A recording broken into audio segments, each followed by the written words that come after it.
When my brother lost his job, my fiancée remarked, "Let him sort it out. It's not my burden." I simply nodded. Later, when her father requested a loan, I echoed her words exactly. She labeled me cruel and pleaded for assistance. Certain moments in a relationship act like flares in the night, lighting up the entire scene, revealing boundaries and exposing hidden adversaries. For me, that moment arrived on a rainy Wednesday evening, seated in the cozy living room of the home I owned, listening to the woman I planned to marry describe my family as a liability. Let's rewind. My name is Marcus. I'm a partner at a mid-level investment firm. My life revolves around numbers, risk evaluation, and long-term planning. I'm not an emotional person, but loyalty runs deep in me. Family is an unbreakable bond. My younger brother, Daniel, is my closest friend.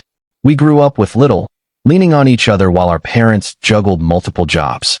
That kind of connection doesn't just vanish. My fiancée, Sophia, came from a different world. Her father, Robert, was a self-styled entrepreneur, always chasing the next big breakthrough. Her mother, Margaret, focused on curating the family's social image. They lived in a heavily mortgaged mansion and drove leased luxury vehicles, masters at projecting wealth. I noticed the red flags, of course, the subtle mentions of short-term financial hiccups, Robert's habit of steering conversations toward my investments. But I loved Sophia, and I dismissed her family's financial theatrics as a quirk, a habit of maintaining appearances. 2 months ago, my brother's world collapsed. The tech company where he worked as a senior engineer faced massive layoffs, wiping out his entire department. It was a sudden, no-notice blow. He has a wife, Emily, and 2 young children, their lives built around his income. Daniel called me that day, his voice empty with disbelief. He wasn't asking for charity, just guidance. He was scared. That evening, I brought it up with Sophia. We were in the kitchen, and I was preparing dinner. I explained Daniel's situation, his job loss, his mortgage, his kids. I suggested we help, perhaps covering their mortgage for a few months to give them space while he searched for work. I expected compassion, a discussion, maybe support. Instead, I got a cold wall of indifference. She didn't even glance up from her phone, where she was browsing wedding venues. "That sounds tough for him," she said, her tone flat and detached. "It is," I replied, pushing further. "I think we should step in. We can afford it." She finally looked at me, irritation flickering in her eyes. "Marcus, why is that our issue? He's an adult with a family. He needs to stand on his own." Her callousness stunned me. "He just lost his job, Sophia. He's not asking for a free ride. He's in a crisis. This is what family does." "No," she snapped, her voice sharp and final. "This is what your family does. My family handles their own matters. We have a wedding to fund, a honeymoon. We can't be propping up your brother every time he hits a snag." And there it was, the flare. In that single, icy sentence, she revealed everything. My family was a line item, a potential drain on resources she considered hers. Her family, with their endless financial chaos, was a worthy cause. Mine was a burden. I didn't argue or raise my voice. A chilling clarity settled over me. The woman I was set to marry had just failed a critical test. In my mind, the engagement was done. The wedding was a mirage. All that remained was to handle the aftermath and ensure she understood the true weight of her words, not my burden. I nodded calmly. "You're right," I said. "It's not your burden." She gave a smug smile, returning to her phone, thinking she'd won. She didn't realize she'd just lost everything. Update 1: the weeks after that conversation were a silent, calculated build-up to a confrontation Sophia didn't see coming. On the surface, I played the perfect fiancé, agreeing with her on everything, letting her believe her dismissal of my brother was resolved. She rambled about wedding flowers and guest lists while I saw her not as my future wife, but as a variable in a complex equation I needed to solve. My first step was to support Daniel discreetly. I met him for lunch the next day and gave him a personal check to cover 6 months of his mortgage, a gift, not a loan. I also hired a top-tier career coach and resume writer, services he couldn't have afforded alone. I told him to keep it secret, especially from Sophia, framing it as avoiding pre-wedding drama. He was grateful and agreed. Next, I dove into Sophia's family's financial maze. As an investment analyst, dissecting financial records was second nature. I started with public records. Robert's history was a trail of failed businesses and court judgments. His pattern was clear: launch a flashy venture with investor funds, pay himself generously, run it into the ground, and declare bankruptcy, leaving investors empty-handed. Then I examined our own finances. Sophia frequently made small transfers from our joint savings to her personal account. Never large, but consistent. Cross-referencing these with our shared phone plan records revealed they aligned with urgent calls and texts from her father. She wasn't just indifferent to my family's struggles. She was using my money to prop up her own family's financial recklessness. The final piece came from a credit check through my premium monitoring service. Sophia, an authorized user on my main credit card, had been making large payments to a vendor I didn't recognize, Elite Event Services. A quick search showed it was linked to the exclusive country club where her parents were members. For 6 months, she'd been using my card to cover their membership fees, hiding them under a vague corporate name. The betrayal was staggering. She wasn't just someone with different priorities. She was complicit in a calculated financial scheme, with me as the target. Meanwhile, Daniel thrived with the career coach's help. Within 2 weeks, he landed 3 interviews. A month after his layoff, he accepted a director of engineering role at a stable company with a 20% salary increase and a signing bonus. When he shared the news, his relief was palpable.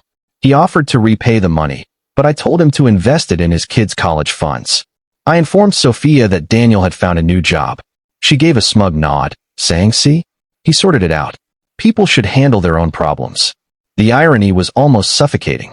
With evidence in hand and Daniel secure, I prepared for the final act. I knew Robert's latest venture, a shaky import-export scheme, was crumbling. His desperate calls to Sophia were increasing. It was only a matter of time before they turned to me. I didn't wait long. One evening, Sophia approached me, her face a practiced mask of concern. Her father needed a bridge loan of $50,000 to secure a contract that would fix everything. I listened calmly, asking for the business plan and financials. She handed me a glossy brochure filled with jargon and projections, but no substance, a pitch for a fool. "I'll need to consider this," I said seriously. "It's a lot of money. Let's have your parents over for dinner on Saturday to discuss it." Her face lit up, convinced I was hooked. "That's a great idea," she said. "Once Dad explains, you'll see the opportunity." Oh, it was an opportunity to end this deception in the most decisive way possible.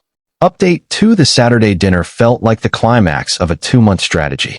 I spent the day preparing not just a meal, but a courtroom-style case. I organized every piece of evidence in a sleek binder.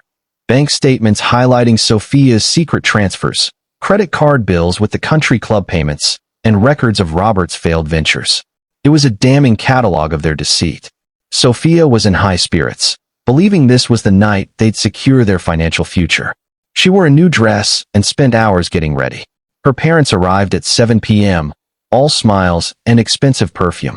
Robert carried a bottle of champagne, already celebrating a victory he hadn't won. Margaret was already discussing her next boutique purchase. We got through appetizers with strained small talk. Robert dominated, spouting vague claims about global markets and innovation. Over the main course, he launched his pitch, a delusional vision of international trade and massive growth. He ended with a grand smile, turning to me. "So, Marcus," he said, leaning back, "this isn't just an investment. It's a chance to join something groundbreaking. 50,000 is all we need to unlock the next stage. For family, of course. I'm offering you a generous 10% stake. 10% of nothing." The audacity was almost laughable. Sophia watched me, eyes gleaming with anticipation. Margaret was already planning her next splurge. I took a slow sip of wine, dabbed my mouth, and looked at Robert. "No," I said. The word hung in the air, shattering their carefully crafted illusion. Robert's smile faltered. Sophia's jaw dropped. "What do you mean, no?" Robert stammered. I turned to Sophia. "Tell him to sort it out," I said evenly. "It's not my burden." I mirrored her words, the same cold dismissal she'd used for Daniel's crisis. Her face paled as she realized what was happening. "Marcus, don't you dare," she whispered, her voice shaking. "Oh, I dare," I replied, letting the anger I'd suppressed for 2 months surface. I opened the binder and slid the first document across the table, the bank statement with her transfers highlighted. "You see, Robert," I said, my tone low and sharp. I'm not a bank, and I'm not a fool. For a year, your daughter has been funneling money from our joint account to you, bit by bit, hoping I wouldn't notice. I did. I slid the next document, the credit card bill, and I noticed when my card was used to pay your $5,000 a year country club fees, a club you can't afford. Margaret gasped. Robert stared at the papers, pale and sweating. You have a history of this, Robert, I continued, tossing out a summary of his bankruptcies. You live a life you can't sustain, propped up by loans and investors you never repay. You were setting me up to be your next Mark. I stood. The $50,000 question isn't whether I'll fund your failing business. It's why my fiancée thought it was her duty to bail out her scheming family, but showed no compassion for my brother in a real crisis. Sophia found her voice. You helped him? She stammered, looking betrayed. Of course, I said. That's what family does. We lift each other up, not treat each other like burdens. Daniel's thriving now, in a better job, because he had support. Your father's problems, though, can't be fixed with another handout. I looked at Sophia, the woman I'd nearly married. Her eyes held no tears, just cold fury. The mask was gone. The engagement is over, I said. The wedding is off. You have 1 week to pack and leave my house. Your burden is now yours alone. Final update the week that followed was a display of entitlement and denial. Sophia, believing she had some claim to my life, refused to leave. She and Margaret alternated between tearful pleas and angry threats. I didn't engage. I had my lawyer, Karen, send a formal eviction notice and change the locks. They tried a smear campaign, telling everyone I was a heartless monster who abandoned Sophia before her wedding and refused to help her struggling father. But their story had a fatal flaw, the truth. Daniel and Emily had already shared Sophia's cold dismissal of their situation with our friends. When the breakup's reason spread, her hypocrisy, her disdain for my family while secretly funding her own, it caught fire. Their smear campaign didn't just fail, it backfired, exposing them as selfish and manipulative. Robert's latest venture collapsed without my money. Creditors swarmed. They sold their mansion and moved into a rented townhouse across the city. The leased cars were repossessed. The country club membership was canceled. Sophia now lives with them, sharing a room with Margaret's unsold MLM inventory. She took an entry-level job at an insurance firm and, from what I hear, despises it. She sold most of her designer wardrobe to cover her bills. The most satisfying moment came 6 months after the breakup. I was at a restaurant with Daniel's family, celebrating his promotion. He was flourishing, his family secure. As we left, I saw her, on a date with a man who seemed like a younger Robert, all flash and false confidence. She saw me with my happy, successful brother, saw the life she could have had, the family she'd scorned. She looked away, her face a mix of anger and shame. My revenge was silent. She taught me a lesson that night in the kitchen, the importance of knowing who is and isn't your burden. I simply returned the favor.